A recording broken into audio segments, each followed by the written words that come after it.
¿Qué tal, amigos? Sean todos bienvenidos a este espacio de análisis de las escrituras. Con ustedes, el moré profesor Ahmed Najalwadi, que agradece a todos los que se han suscrito a este canal.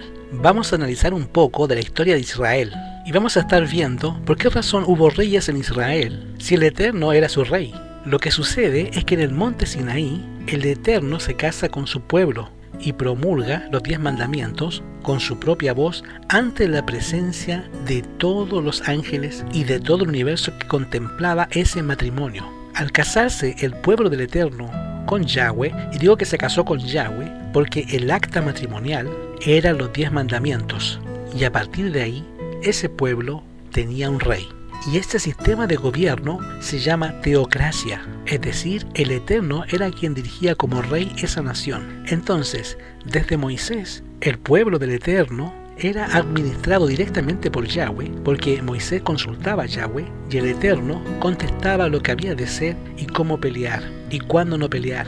De ahí que la obra de Moisés y la obra de los 70 ancianos consistía en hacer cumplir esos 10 mandamientos y las leyes adjetivas, que era la ley ritual y la ley nacional o la ley civil. Pero el Eterno, que sabe todo desde el principio, en su omnisciencia, Él prevé que su pueblo pediría un rey después de un tiempo. Ese rey, aunque el Eterno previó que ellos pedirían un rey, no cambió la forma de pensar de los judíos. Pero si escogían un rey, este tenía que ser el vicegerente de Yahweh y tenía que ser reconocido como la cabeza de la nación, y su ley, los 10 mandamientos, tenían que ser puestas en ejecución en toda la nación. Y mientras el pueblo del Eterno estaba obedeciendo su ley, el pueblo de Yahweh prosperó mucho. Pero los reyes vecinos eran personas que ostentaban mucho, y el pueblo del Eterno, que era un pueblo sencillo, se cansó de la sencillez y pidió un rey. De los días de Josué, nunca se había administrado un reino con tanto éxito y con sabiduría como en los días del juez Samuel. Samuel fue investido por Yahweh con una triple función. Él era juez, era profeta y era sacerdote. Y este hombre había trabajado con denuedo y con celo por el bienestar de su pueblo. Y la nación prosperó con este último rey, o con este último juez de los 15 jueces que hubo en el antiguo Israel. Pero con el devenir de los años, el profeta Samuel se ve obligado a compartir con otros su administración. ¿Y quién es mejor que los hijos de Samuel o de un padre piadoso para que administre con su padre las cosas sagradas? Pero la nación de Israel consintió que Samuel nombrara a sus 2 hijos, pero no con la elección de él, y el pueblo estuvo de acuerdo que los hijos de Samuel fueran ayudantes de las cosas sagradas. Pero ¿qué dice la palabra del Eterno? Los hijos de Samuel se fueron tras la avaricia y recibieron preventas, cohecho, y haciendo así ellos, siendo jueces, o trabajando con su padre como juez de Israel, pervirtieron el derecho, aceptando cohechos, y pervirtieron el derecho, o sea, la persona se daba una sentencia a favor del culpable por vía del dinero. ¿Y qué pasó? Estos 2 hijos de Samuel se habían corrompido tanto que esto produjo un descontento en el pueblo de Israel.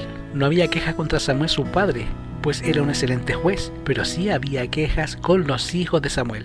Y ellos fueron reprendidos y el Eterno los quitó del cargo. Y en consecuencia, los israelitas pidieron un rey. ¿Y por qué pidieron un rey? Dice Oseas 13:11, que el Eterno les dio un rey en su furor, o sea, en su ira. ¿Por qué?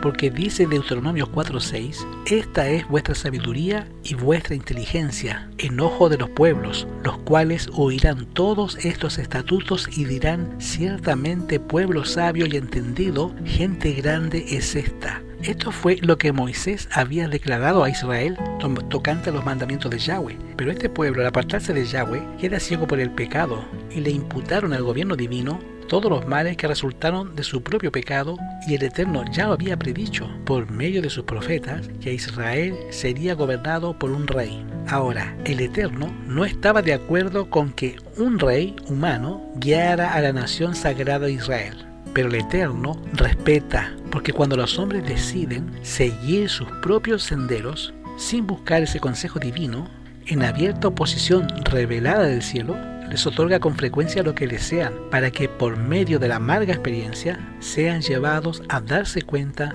de su insensatez y puedan en consecuencia arrepentirse del pecado.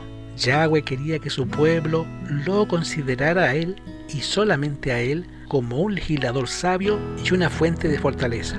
pero cuando ellos pusieran un hombre en el trono, tendería ese hombre a apartarse del Eterno los ánimos del pueblo, como pasó siglos después, porque confiarían más en la fuerza humana y menos en el poder de Yahweh. Y lo tenemos ahí con el rey Acab, el rey Saúl, una retraída de reyes que nunca cumplieron la voluntad de Yahweh. ¿Y qué pasaría? Pasaría que ese rey humano, cuando el pueblo rechaza al Eterno y escoge un rey humano, este estaría imitando la pompa, la gloria y el lujo de los monarcas paganos de las naciones que estaban a su lado. ¿Y qué vendría sobre esto? Iban a imponer cargas al pueblo que no la tenían cuando Yahweh gobernaba, y eran impuestos en sus personas y en sus propiedades. Ese rey humano exigiría para su servicio los más hermosos de sus jóvenes, los haría conductores de sus vehículos, buenos jinetes, corredores delante de él, y también se les exigiría que trabajaran las tierras del rey y fabricaran elementos de guerra para su servicio. Todo esto, que no lo tenía antes, iba a suceder si elegían un rey humano. No solamente esto, sino que las hijas del rey o las hijas de Israel serían llevadas al palacio para ser las panaderas del rey, y para mantener al rey en estado, el rey se iba a apoderar de las mejores tierras del pueblo. Y no solamente esto, también tomaría lo mejor de los siervos de ellos y de sus animales para hacerlos trabajar en su propio beneficio. Y dice la Biblia: y seréis su siervo y clamaréis aquel día a causa de vuestro rey que os habéis elegido, mas Yahweh no los oirá en aquel día. ¿Sabe qué dijo el pueblo? El pueblo dijo: no, queremos un rey de carne y hueso, queremos un rey como nosotros, como las demás naciones, y nuestro rey nos gobernará y saldrá delante de nosotros y hará nuestras guerras. Primera de Samuel en el capítulo 8. Esa actitud de 1 Samuel capítulo 8, ellos dijeron en el pasuk, en el versículo 5: he aquí tú has merecido y tus hijos no van por tus caminos, por eso constitúyenos ahora un rey que nos gobierne como todas las demás naciones. Y que le dijo Yahweh a Samuel: oye la voz de tu pueblo en todo lo que te dijere, porque no te han rechazado a ti, sino a mí me han rechazado, para que no reine sobre ellos. Hermanos, esto fue lo que pasó con la nación de Israel. Esto fue lo que sucedió. Los israelitas no se estaban dando cuenta de que ser en ese respecto diferente de las demás naciones era un privilegio y era una bendición especial, porque el Eterno conoce los corazones y sabía cómo dirigir a las naciones, porque Él es rey. Y saben, Yahweh proveyó con tristeza de Samuel un rey. Con tristeza Samuel rechazó, pero respetó esa actitud del pueblo.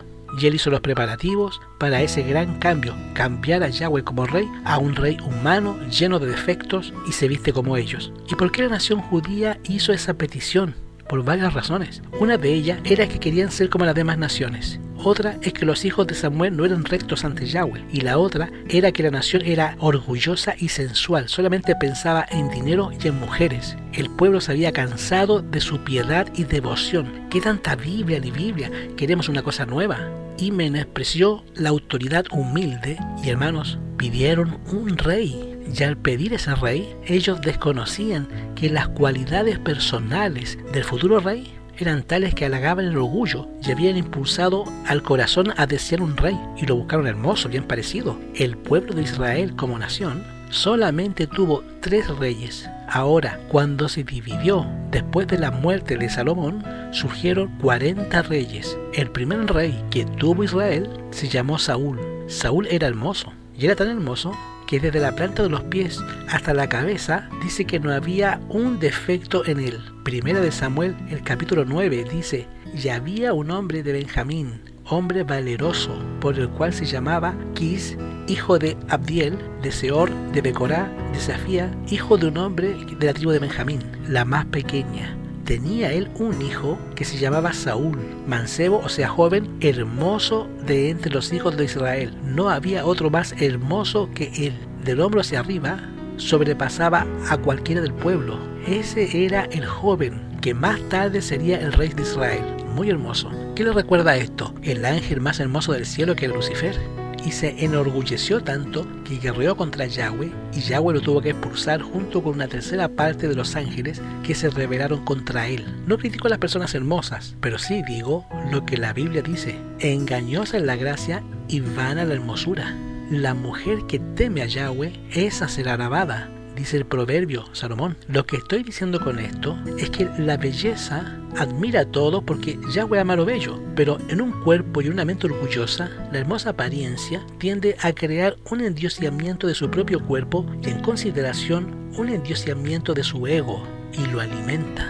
Este joven que no sabía leer y que luego, por su oposición a la Torá de Yahweh, era esquizofrénico, pues según lo que estaba investigando el rey Saúl, por eso cometió los errores graves que cometió por apartarse de Yahweh. Tuvo una enfermedad mental llamada esquizofrenia, una conducta esquizoide, y por eso persigue diariamente a David, que sería el sucesor del reino por parte de Yahweh, hasta que la obstinada inconducta de él lo lleva a consultar al demonio en una pitonisa de Endor que vivía en una cueva, y ahí realiza un culto con la pitonisa al diablo, y de ahí el mismo enemigo le dice: mañana vas a morir, y va a morir en forma humillante. Y así sucedió. Y saben, Saúl, el gobierno de Saúl comenzó en el año 1050 hasta el año 1011. Estamos hablando que el reinado del rey Saúl duró 40 años, pero su vida era una vida de desobediencia a la Torá de Yahweh.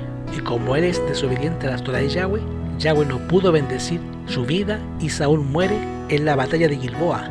Muere asesinándose o suicidándose, y los filisteos encuentran su cuerpo y luego irrespetan el cuerpo del rey Saúl y lo cuelgan. Pero después de Samuel le sigue el mejor rey que ha tenido Israel, el rey David, que gobernó 40 años, desde el año 1011 hasta el año 971, muriendo a la edad de 70 años. El rey David murió de una enfermedad llamada hipotiroidismo, y este hombre, poco antes de fallecer, gobernó con su hijo Salomón, y Salomón, al morir David, su gobierno fue del año 971 hasta el año 31, es decir, gobernó 40 años también. Samuel 40, David 40 años como rey y Salomón 40 años. De los tres, el que murió más joven fue Salomón, porque Salomón se apartó de Yahweh, disipó su juventud, disipó su adultez, y en la vejez regresa al Eterno, y gracias a Yahweh por eso. Y Salomón muere entre 54 y 58 años de edad. Su papá murió de 70, porque el que es fiel al Yahweh vive más que el que es infiel, conociendo la palabra.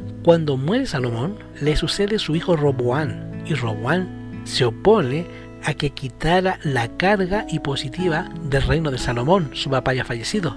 Él se negó y agravó los impuestos, y esto provocó una división del reino. Y como había 12 tribus, 10 tribus se fueron hacia el norte y pusieron a Samaria como capital. Y comenzando por Jeroboam I, en el año 31, siguió la sucesión de reyes en el norte, llamado Jeroboam I, del 931 al 910, siguiendo a Nadab del 910 al 909, Baasa hasta el 886, Elá hasta el 885, Sinri en el mismo año, Ibni hasta el año 880, Omri hasta el año 874, Acab hasta el 853, Ocosías hasta el 852, Joram hasta el 841, Jehú hasta el 814, Joacás hasta el año 798, antes de Mashiach todo, Joás hasta el 782, Jeroboam II hasta el 753, Zacarías, no el profeta, del 752, Salum ese mismo año, Manahé hasta el 742, Becaía hasta el 740, Peca hasta el 732, Joseas hasta el 732. En ese año hubo 20 reyes en el norte. En ese año 722 vino el rey de Asiria, Salmanasar V, y se llevó a las 10 tribus de Israel y las dispersó por todo el mundo, hasta el día de hoy. ¿Por qué? Porque los 20 reyes, todos adoraron al diablo, todos adoraron al diablo. Ese reino duró 209 años. Entonces el reino del sur, que estaba compuesto por 2 tribus, la de Benjamín y Judá, de las cuales vendría el Mashiach, ese reino lo podemos enumerar los reyes así: Roboán, que era el hijo de Salomón, del 931 al 913, seguido por Abías, 911. Roboán fue un rey malo, Abías fue un rey malo, Asa hasta el año 70 fue un rey recto, Josafat hasta el 848 fue un buen rey, Joram hasta el año 41 fue un rey malo, Ocosías el 842 también fue un rey malo, Atalía hasta el 835 fue una reina mala, Joás hasta el 796 primero fue un rey recto y después se volvió malo, Abasías del 767 fue recto y malo, Usías, año 740, fue recto y después se puso malo, Jotán hasta el 732 antes de Mashiach fue recto y después se puso malo. Y seguimos con los demás, que era el rey Acaz, con Z, que era malo, Ezequías hasta el 687, que era recto, Manasés 643. Ese rey fue por 55 años el rey que más duró. y fue el rey más perverso que ha tenido Israel y fue muy malo, pero al final Manasés se arrepiente y el Eterno lo perdona, seguido por Amón hasta el 641, rey malo. Luego Amón saca a Josías, uno de los mejores reyes de Israel, hasta el 609 y fue un rey bueno, temeroso de Yahweh. Después vinieron los malos, Joacás en el 609, Joacín al 598, que fue en el tercer año de Joacín rey de Judá, cuando Nabucodonosor tomó a Babilonia y la rodeó, según Daniel capítulo 1, y se llevó la flor de la nación, entre ellos Daniel y a los 3 hebreos. Después tenemos la asociación de Joaquín, fue un rey malo, y el último rey Sedecías en el 586, cuando Nabucodonosor destruye por completo la nación de Judá, porque los anteriores reyes vasallos, Joacín era vasallo y Joaquín era vasallo, y se rebelaron contra el rey Nabucodonosor, y aplastó de tal manera que hasta el templo fue incendiado. Esto está en Segunda de Reyes capítulo 24. Y estos reyes también fueron 20, pero el gobierno duró más, porque varios de ellos fueron buenos y el reino duró 393 años, o sea, 115 años después de tomar Salmanasar V el reino del norte. 115 años después es que cayó el reino del sur y fueron llevados los 70 años que menciona la Biblia en Jeremías capítulo 35, los 70 años de cautiverio, que luego, cuando se está cumpliendo, el Eterno levanta al rey Artajerje, Esdras y Nehemías, y estos hombres vuelven a la ciudad, reconstruyen los muros en 52 días, como dice Nehemías, y se produce un estado, y de ese estado se levanta el templo de Zorobabel, y después de Zorobabel viene el templo de Herodes, hecho de mármol blanco, y luego viene el Mashiach, y nace de la tribu de Judá, que había regresado a la tierra después de los 70 años de cautiverio, había regresado a su tierra, y de ahí encontramos que el reino teocrático termina en el año 34 con el apiedramiento de Esteban, y la otra parte es en el año 70. Tito le prende fuego a Jerusalén y destruye por completo la ciudad, llevándose millones de muertos en su puja, y también alrededor de 100.000 personas dispersadas en países paganos hasta el día de hoy. Esto es para que podamos comprender por dónde viene el asunto. Esta guerra que existe de Israel con Hamás, con los árabes, todo esto viene por la desobediencia de un pueblo que pidió un rey. Si Israel hubiese sido fiel, no habría pasado hoy día esa tierra que están peleando ahí en el Medio Oriente, no existiría, sino que Israel, como está en el ombligo de la tierra según el mapa de la tierra plana, se puso ahí para que fuera el centro operacional del evangelismo, y el mundo hubiera sido lleno de la gloria de Yahweh, y Mashiach hubiera llegado, hubiera muerto en el Calvario, pero el pueblo de Yahweh aceptaría gozosamente su muerte, y ese pueblo esparciría su mensaje al mundo entero, y la tierra sería iluminada con la gloria de Yahweh, y Mashiach ya había regresado por segunda vez. Pero cuando ellos pidieron un rey humano, rechazaron al rey divino que es Yahweh. Ellos se hicieron un rey a su medida, y ese rey los distrajo y los puso a pecar, y toda la nación en consecuencia. En estos 40 reyes de los reyes, Saúl, David y Salomón, luego 20 del norte y 20 del sur, son 43 reyes. Esos 43 reyes, algunos de ellos fueron buenos, no llegaron a 10. Los voy a contar. ¿Cuáles fueron los buenos? Del reino del norte, ninguno fue bueno. Todos los reyes del norte fueron malos, con asiento en Samaria. ¿Cuáles fueron los reyes buenos? Estaba Josafat, 1, Ezequías 2, Josías 3. Los demás fueron reyes malos, buenos al principio y terminaron mal. Cuando nosotros comprendamos esto, vamos a comprender bien por qué existe una guerra en el Medio Oriente entre los árabes y los judíos. Si Israel hubiese sido fiel a Yahweh y no hubiera rechazado al Mashiach, la suerte hubiera sido otra. No solamente Israel sería su tierra, sino que el mundo entero habría sido su tierra, porque habría de regar en nosotros el Mesías prometido, es a saber, Yahshua el Mashiach. Hermanos, esta es la lección. ¿Cuántos reyes tuvo Israel? Tuvo 40, pero en realidad tuvo 3 reyes, Saúl, David y Salomón. Luego, al morir Salomón, se divide el reino en 10 tribus del norte con asiento en Samaria, capital, y el reino de Judá y de Benjamín se va al sur con capital en Jerusalén, que fue la última que cayó. Esto nos está diciendo por qué está sucediendo el problema árabe-israelí y por qué no existe la paz. Suscríbase a este canal de YouTube, Moré Ahmed Naharwadi, dele clic a la campanita, invite a otros a que se suscriban. Gracias a todos los que están dejándome un comentario y a los que están apoyando este canal, porque realmente necesitamos tu apoyo para seguir adelante con esta serie de estudios. Que el Eterno te bendiga, que el Eterno te dé shalom.